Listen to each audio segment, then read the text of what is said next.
Hello and welcome to my channel, I Want to Lose Gaming. It's time for an ultimate Nefer guide where you'll learn everything you need to know about Nefer.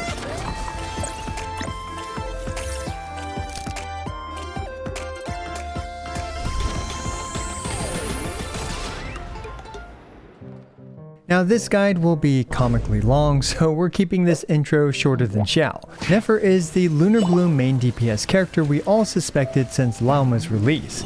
Unfortunately, Nefer may have been nerfed a bit on live in comparison to the creator experience server, and my calcs will be reflective of the live version of Nefer, and don't worry, she's still a great character. Please check the pinned comment down below in case there are any further changes. This video was filmed on the early access server and is not indicative of the final product. There may be some changes on release, so be sure to check the comments down below to see if there are any. As always though, we'll go through her kit, artifacts and stats, weapons, constellations and investment priority, teams, and finally, my opinion at the end of the video.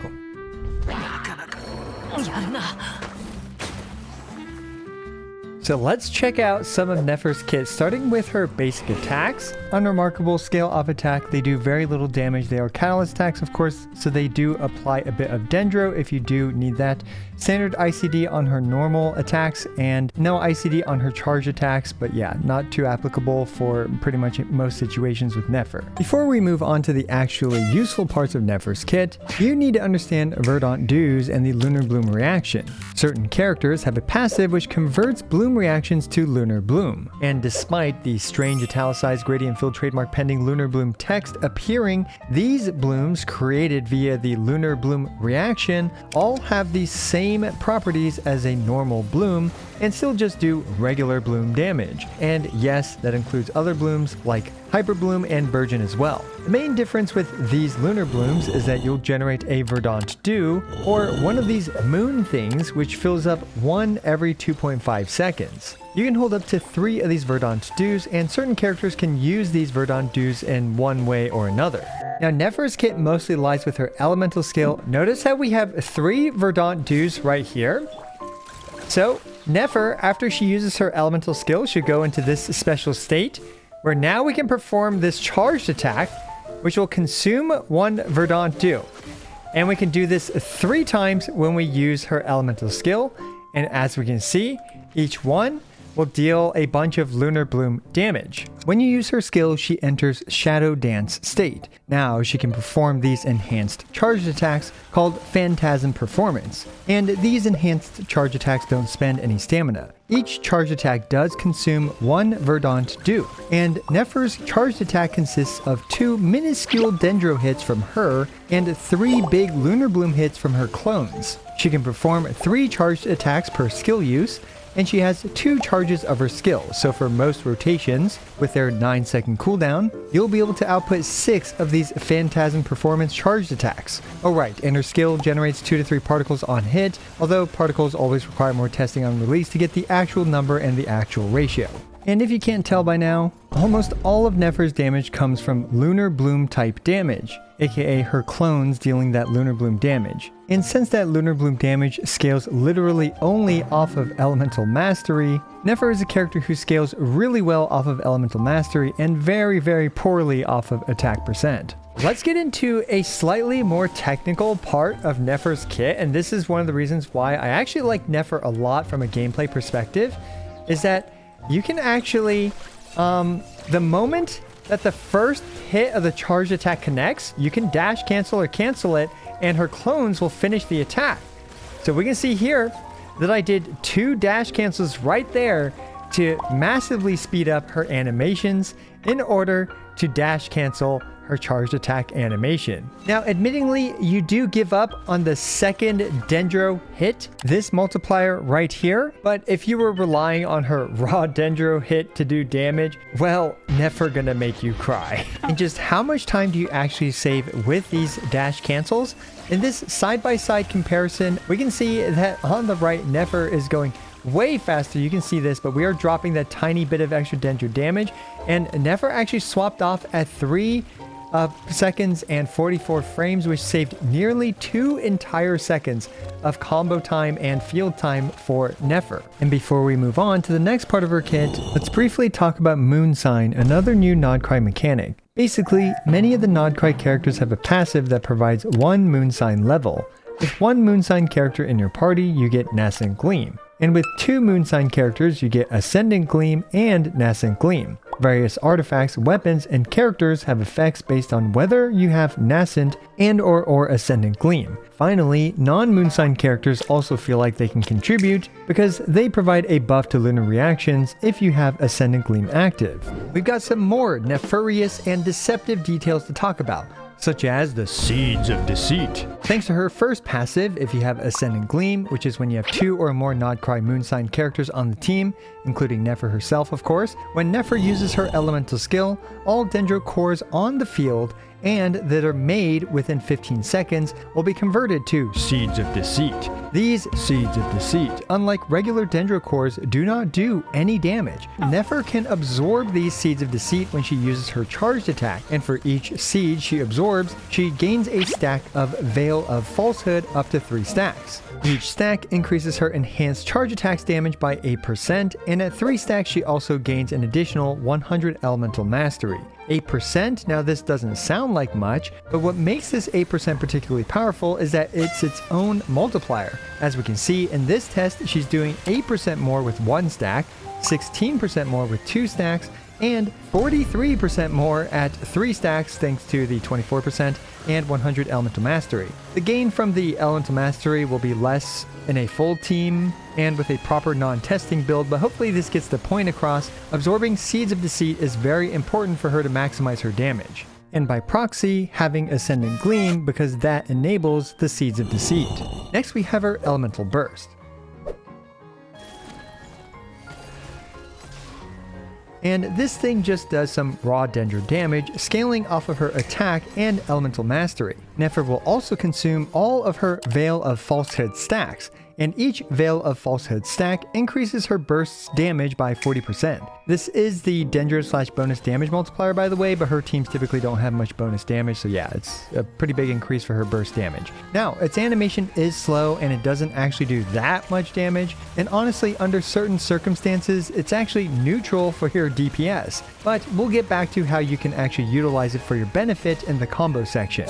Now, one more note about her elemental burst that I wanted to just be very clear about is that the first and second hit of it deal regular dendro damage. These do not do Lunar-Bloom damage, so therefore it scales off of the bonus damage and dendro damage multipliers, as well as the defense multiplier for the enemy. It's not too relevant though, because most of her damage comes from Lunar-Bloom damage, as you know we've gone over many times, but still a distinction worth mentioning. Next, let's talk about Nefer's second passive here. This one is pretty interesting because basically for every 100 points of Nefer's Elemental Mastery beyond 500, this will strengthen the regeneration effect of Verdant dues by 10% up to a maximum of 50%. What it ends up being is usually when you trigger Lunar-Bloom, you will generate 1 Verdant due in 2.5 seconds. However, at 1000 elemental mastery, then the team will generate 1.5 Verdant dues in 3.75 seconds. So you generate 50% more Verdant dues over 50% longer. In other words, the rate of which you're generating the Verdant dues does not change, which is, you know, it's okay, but it's definitely not as good as the passive sounds. And typically you obviously don't need to play around this or change anything about the way you play or Nefer's build for this passive. It's just there to give you a tiny bit of extra Verdant due at the end of your Hydra application. This next passive pretty much just converts the regular bloom reaction to lunar bloom reaction, and also at 800 elemental mastery, which Nefer doesn't really have any issues reaching that, lunar bloom's base damage goes up by 14%, and this is additive with Llama's passive, which also does the same thing. And also this is its own multiplier multiplier, multiplying it with this multiplier right here for Lunar-Bloom damage. Now, the last passive here is an exploration passive, which just gives you 25% more rewards on Nod-Krai expeditions. This is kind of nice because you can get some more ores right now if you don't feel like farming a bunch of ores all the time. And that's what I'll be using this for. I'm going to try to keep this part as brief as possible, but here is the Lunar-Bloom damage formula. And the reason why I'm showing you this is to show you what she scales off of. The Lunar-Bloom damage scales off of Elemental Mastery stat and crit stats and the enemy's resistance, Nefer's Veil stacks, which of course, is its own multiplier. It doesn't actually multiply with flat bloom damage, like for example, Laoma's Elemental Burst. This of course doesn't change how you really play her, but it is knowledge that is worth knowing. As for Nefer's talent priority, definitely prioritize crowning her skill. Then you should level up her Elemental Burst, especially if you decide to use it in her rotations. You don't have to crown her burst, but it's still a little bit of damage to squeeze out if you have the spare resources. And lastly, frankly, you never even have to level up her basic attacks if you don't feel like it.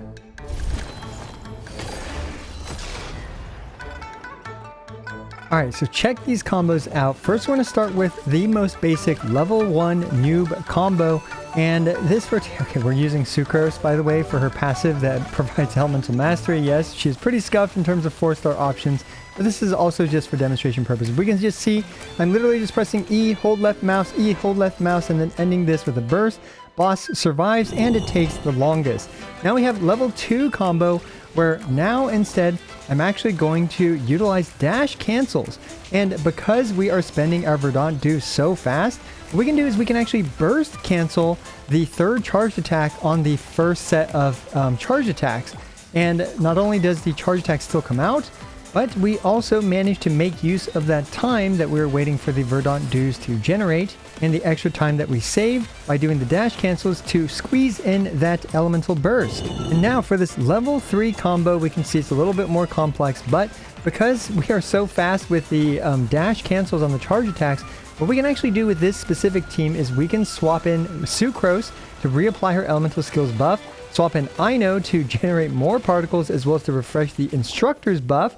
And not only did this take less time than the first combo, it also dealt more damage thanks to refreshing the buffs in order to take out this boss, as well as generating more particles for the team. Okay, so I have each of these combos side by side. Obviously level 1 combo, not really any benefits to that, except for the fact that it is easy to do. You just press E, hold the left mouse button, and then you're pretty much done. And for the level 2 combo with these dash cancels, this one is definitely the fastest because we're not integrating any swap cancels in between the Elemental Burst as well as the second Elemental Skill usage. So if you just want to shorten down Nefer's field time as much as possible, then yeah, here you go. Especially if you have supports with a slightly longer field time. Of course, in this example, none of the supports have long field time, so yeah, obviously that's not really going to come into play. However, the level 3 combo is good because you're able to refresh, for example, buffs like Sucrose or Ino. You can do the swap on if you want to, and it's actually not really necessary. You can of course just stick with the level 2 combo if you want to. However, there are advantages to it, of course, with each different combo. Also, your level 3 combo may look different depending on your team. For example, with Laoma, you won't be using Sucrose's E. Obviously, Sucrose isn't on the team. However, you also don't need to swap Laoma back onto the field because Laoma doesn't need her buffs to be refreshed, so you only need to swap a single time with, for example, Ino. Now, I'm going to do my best to articulate this, but it's a bit difficult, so honestly, something like this is best felt when you actually use Nefer teams. But basically, because Ino's elemental skill has a 10-second cooldown, these rotations also take 18 seconds. This means that you're not able to use 2 of Ino's elemental skills in a single rotation. So you have a couple of options when you do the Ino swap on to refresh the instructors. For the first rotation, the timing does line up where Ino's elemental skill does refresh in time. This of course guarantees that you refresh the instructors during that 1-second time window, assuming the enemy has Dendro on them, which most likely they will. However, the issue arises that at the second rotation, Ino's elemental skill won't actually be available, at least not when it's her turn in the rotation to use her elemental burst. So as we can see in the second rotation, we have Nahida EQ into Ino Q into Laoma EQ. So this feels a little bit weird, and this also requires Ino to have a bit more energy recharge because she's not catching her own hydro particles that she normally would. Alternatively, you can use Aino's N1 during the swap on instead of Aino's elemental skill. This way, when it is the second rotation plus, Aino will have her elemental skill available in order to perform elemental skill into burst, which feels more natural, although it does feel weird to use Aino's normal attacks while she's on field. But you're also relying on her elemental bursts ticks to refresh the instructors during the 1 second time window that Aino's on field. However, it's a pretty decent chance, especially when I was trying it out. This lined up pretty well, and this rotation lined up pretty well for Aino to refresh the instructors. The Dendro tends to have these weird rotations, so hopefully this will serve as a very, very brief introduction. I know I'm yapping a lot, but yeah, let me know if you guys find this helpful or not. Again, just try it out and you guys will see what I mean. And of course, this is not the only approach to do the level 3 combo. There are so many ways to do Nefer's combos and stuff and team rotations where there's no really one right or wrong way, but this will hopefully at least get you started.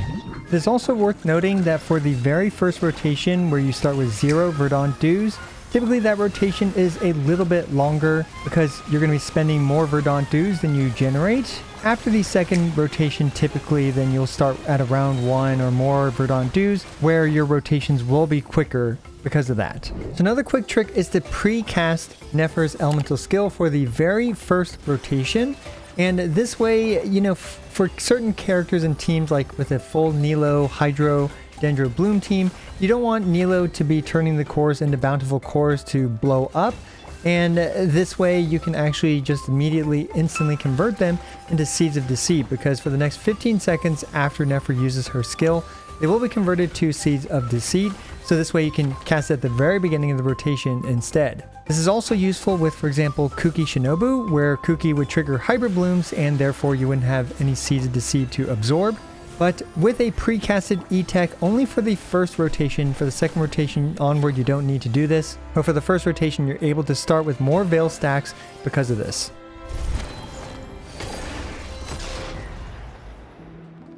We've made it to the build section of this video, starting with Nefer's artifacts and stats.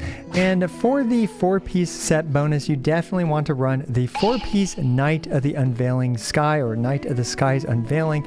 And for the main stats, in pretty much any situation, you want Elemental Mastery Timepiece, Elemental Mastery Goblets, and a Crit Circlet. Of course, when it comes to the Circlet, always pick the one that helps you reach the 1 to 2 crit ratio more effectively. And also, any crit above 100% is completely wasted. And this is, of course, relevant because the 4-piece Night of the Sky's Unveiling, if you have Ascendant Gleam, will provide Nefer with 30% crit rate. For example, if you just have Nefer plus Aino, then you only want 70% crit rate on paper with the 4-piece Night of the Sky's Unveiling. And for example, if you have Nefer plus Lauma, then you want 60% crit rate on paper.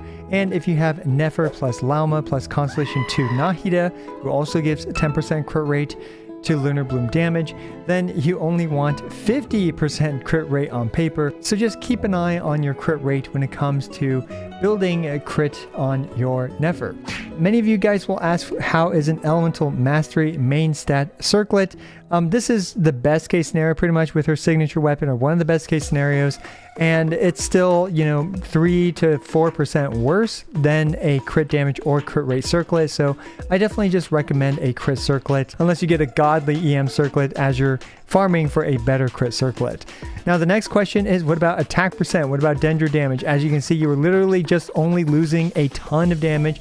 Nefer barely scales off of attack percent or Dendro percent, so you do not want these stats at all on her. Now, of course, you can always use the random combinations of Elemental Mastery pieces like 2-piece Gilded, 2-piece Wanderers, 2-piece Night, or 4-piece Gilded Dreams. These are all usable in the meantime as you're farming for the 4-piece Night of the Sky's Unveiling. But in Nefer's case, I do recommend actually farming up Night of the Sky's Unveiling. You're going to be losing out on a lot of damage if you stick with mixed pieces.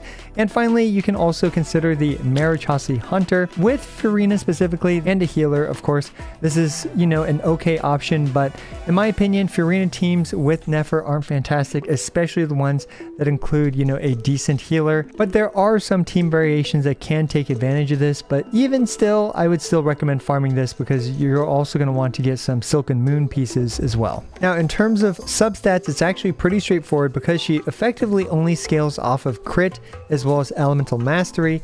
These are the only substats that I really recommend for her, going for crit rate, crit damage, and elemental mastery. Now, attack percent and flat attack technically aren't useless, but they are basically useless. I mean, increasing this by 0.1% of her damage output, not even really worth considering. And the last stat to very, very briefly talk about is energy recharge. You can kind of view it as a bonus, and even if you frankly burst every other rotation, it is not worth sacrificing crit rolls or elemental mastery rolls in order to get the every rotation burst with Nefer, since Nefer's burst makes up such a comparatively small percent of her overall damage output, and on many triple dendro teams, Nefer basically doesn't need any energy recharge anyway. So yeah, energy recharge absolutely not necessary on Nefer.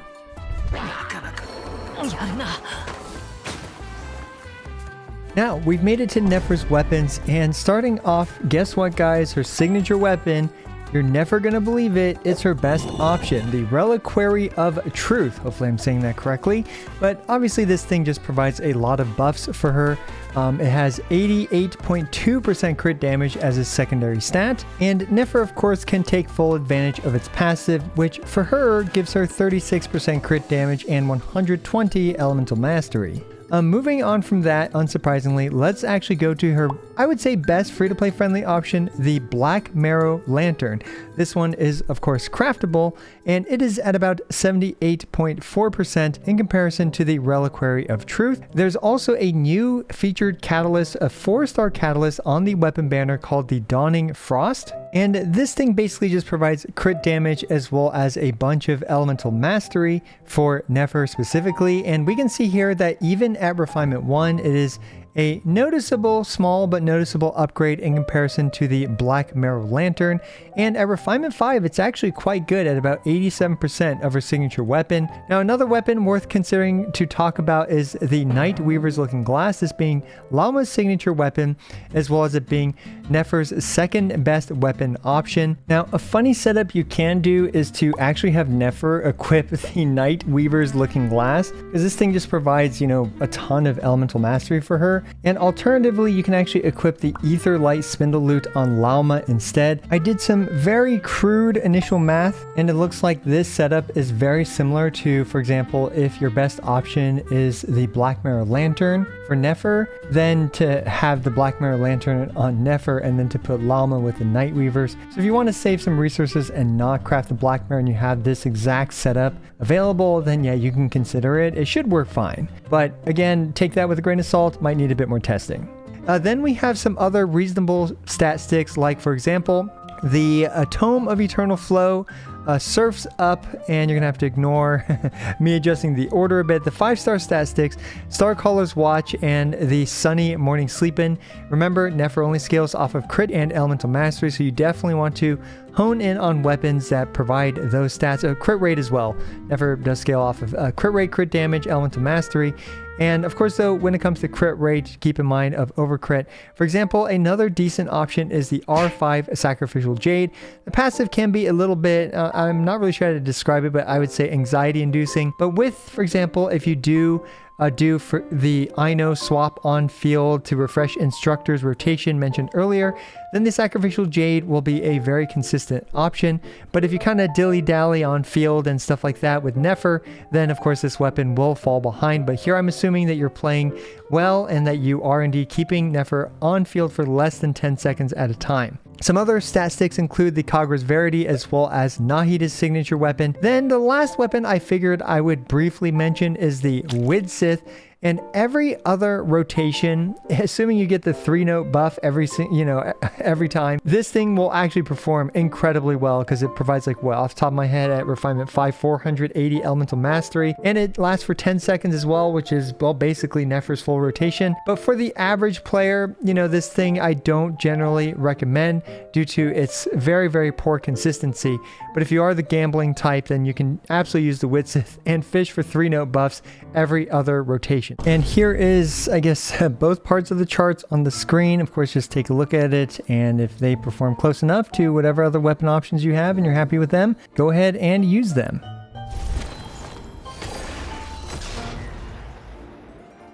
And for those of you that made a fortune flipping Labubus, we've made it to Nefer's Constellations and investment priority. And starting off, we can see that upgrading from her free-to-play friendly option, the Black Marrow Lantern, to her signature weapon, the Reliquary of Truth, provides a very substantial 27.5% gain.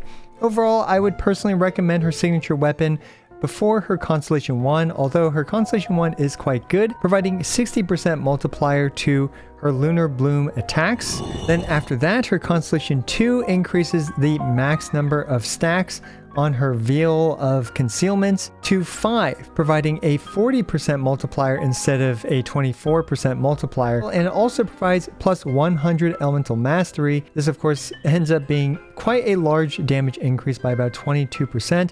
And for what it's worth, it increases her burst damage as well. Then we have Constellation 3, which is plus 3 levels to her skill, still a pretty decent constellation.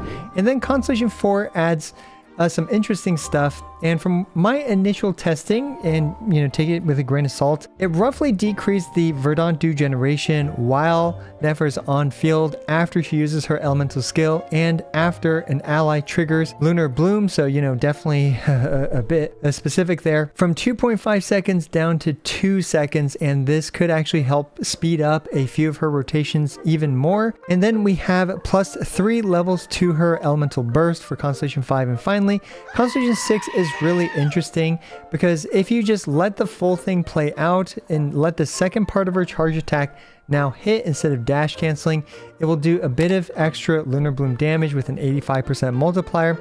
However, more interestingly is that there's actually a follow-up clone, and that one deals 120% with each charge attack, and that one is guaranteed regardless if you dash cancel or not. And finally, it even provides 15% elevated multiplier, which just, multiplies your Lunar-Bloom damage by another 15%, because why not add another multiplier just for fun? Now, in terms of investment priority, we can see here that going from this team, and both teams will have no healers just to kind of keep it fair, but going from Sucrose as your 4th slot basically, and upgrading it to Lauma leads to basically a 50% increase to Nefer's damage. And going for Lauma is about as good as going for both Constellation 1 and Nefer's Refinement 1, really demonstrating the power of Lauma. Now, whether or not you should level 100 Nefer, at the very least on the Creator Experience server, it does not affect any useful stats like crit or Elemental Mastery. So if that holds true on the live version, where she does not gain Elemental Mastery or crit, then you should not even bother leveling her up to level 100, because yeah, that increases her attack as well as improves the defense multiplier, which obviously for her is basically useless. However, if for some reason it increases Elemental Mastery on the live version, then I'll leave that in a pinned comment down below and also let you know what changes that might have.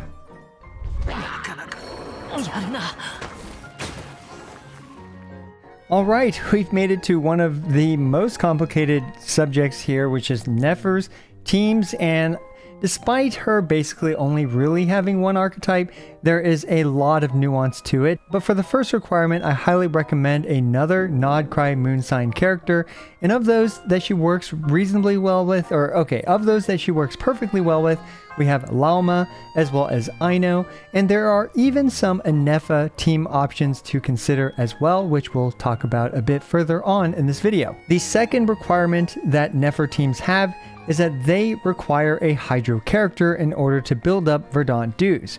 You have a lot of Hydro options, with, for example, a team like this with Aino likely going to be quite popular in terms of maximizing Nefer's damage. Now, generally speaking, I would say that a Constellation 2 Refinement 1 Nilo is overall the best Hydro option that Nefer has. Overall, in my opinion, the next best Hydro character for Nefer currently is Aino, followed by Constellation 0 Refinement 1 Nilo, and of course Furina is a reasonable choice as well, although you'll probably want to heal her because otherwise you're going to be at half HP the entire time. So for example, a healer like Baizhu is quite good for this specific team setup.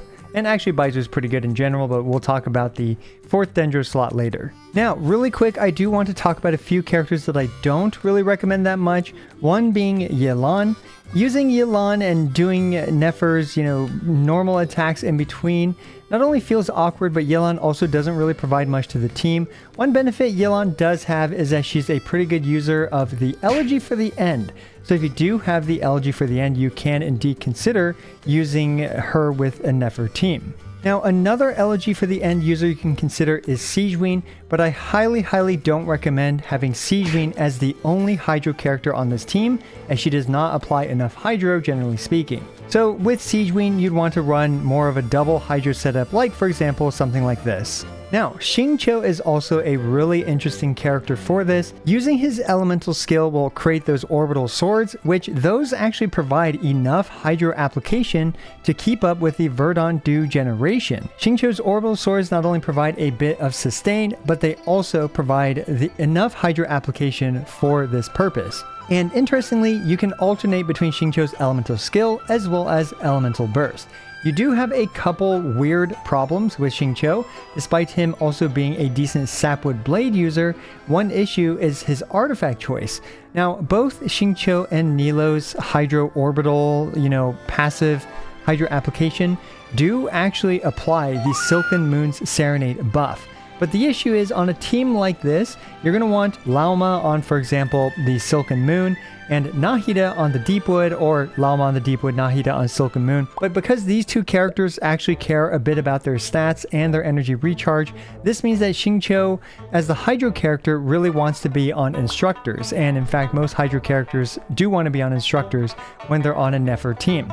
So despite Xingqiu and Nilou both being able to activate the Silken Moon Serenade, typically the other Dendro teammates or other teammates in general will want those artifact sets, but I'm sure there are combinations where you can use Xingqiu with the Silken Moon. A bit awkward, but yeah, it is fun to know that those do get applied by Xingqiu and Nilou. Now, let's talk about the Dendro characters. Obviously, the number one priority is Lauma. Lauma provides an insane buff to Nefer, literally between 40 to 50% damage for Nefer, which is absolutely insane and absolutely massive.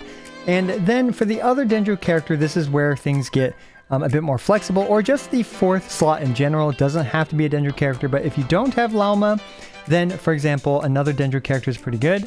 Like, for example, if you're running something like Sucrose, then you can run a second Dendro, like, for example, Yao Yao, because Dendro Resonance is nice to have on a team like this. This last slot is quite flexible. You can mix and match between different Dendro characters. Like, for example, Constellation 2 Nahida definitely deserves a shout out as being the next best buffer overall for Nefer in comparison to most other characters, because of that 10% crit rate and 20% crit damage that she also provides through her Constellation 2. After Nahida, you can even consider more utility-focused characters like Baizul, and some insane people have considered running Constellation 2 Emily, I believe, for her Dendro-resistant shred. Then, of course, we have more budget options in that fourth slot.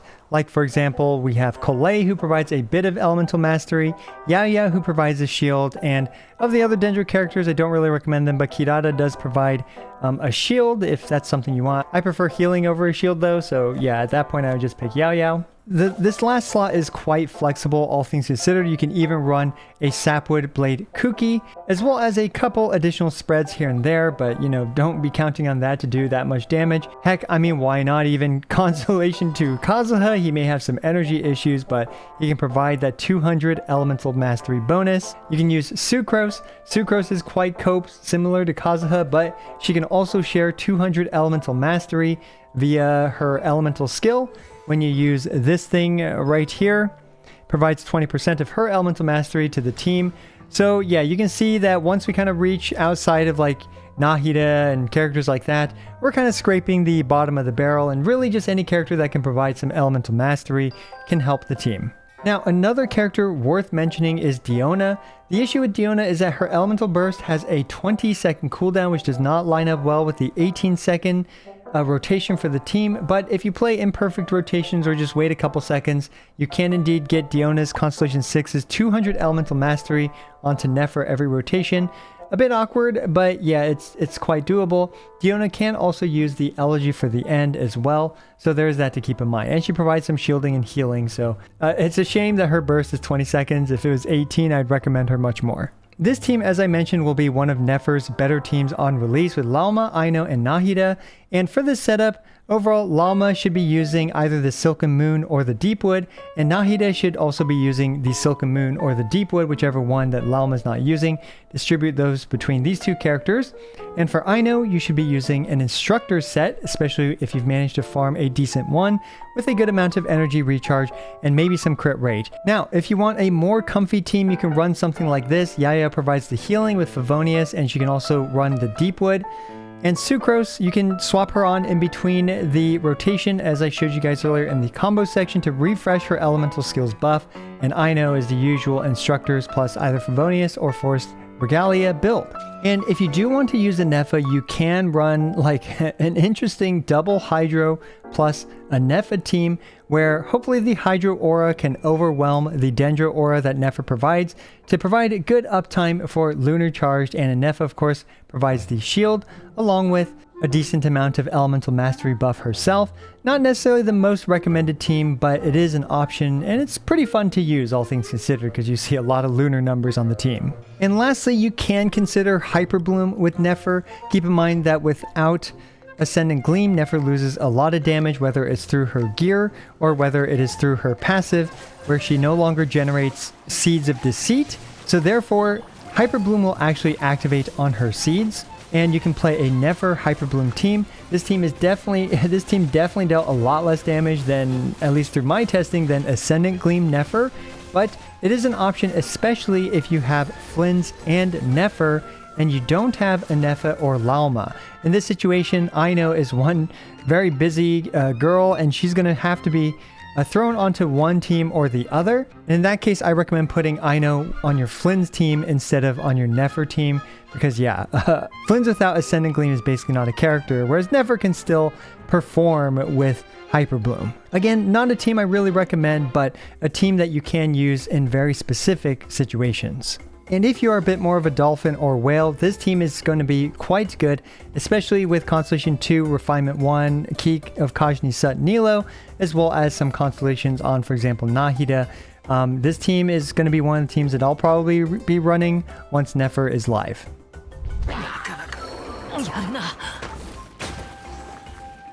Okay, that covers the most important stuff I wanted to talk about Nefer, and honestly, there is actually a lot more stuff that I wanted to talk about, but I had to cut stuff for this video, and frankly, I'm completely cooked. I've been working so late, pretty much every day, to keep up with the content here, and I'm doing my best, guys, and yeah, I'm certain I've missed some details and stuff like that, so be sure to leave that down in the comments below.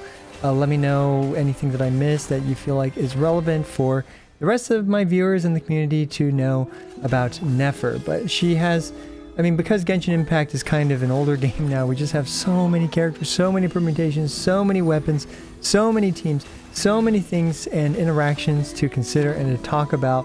And a lot of them are more relevant than you might expect, which is why these videos have just become so comically long. And yeah, wish I had the energy and time to tell you everything I wanted to talk about. Nefer, pretty decent character, and also I think I briefly mentioned it near the beginning of the video, but the 100 Elemental Mastery nerfed to Nefer is roughly a 6%, 5 to 6% loss in her overall damage output on a full team, assuming Llama's on the team.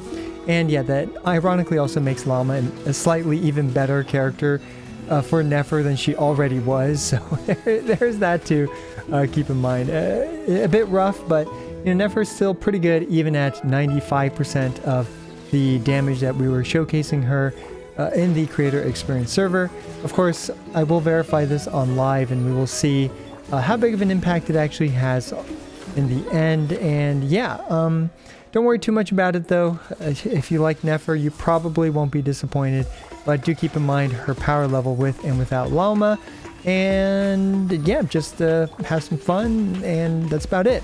As always, I appreciate every single one of you. This is I Went to Lose, signing out.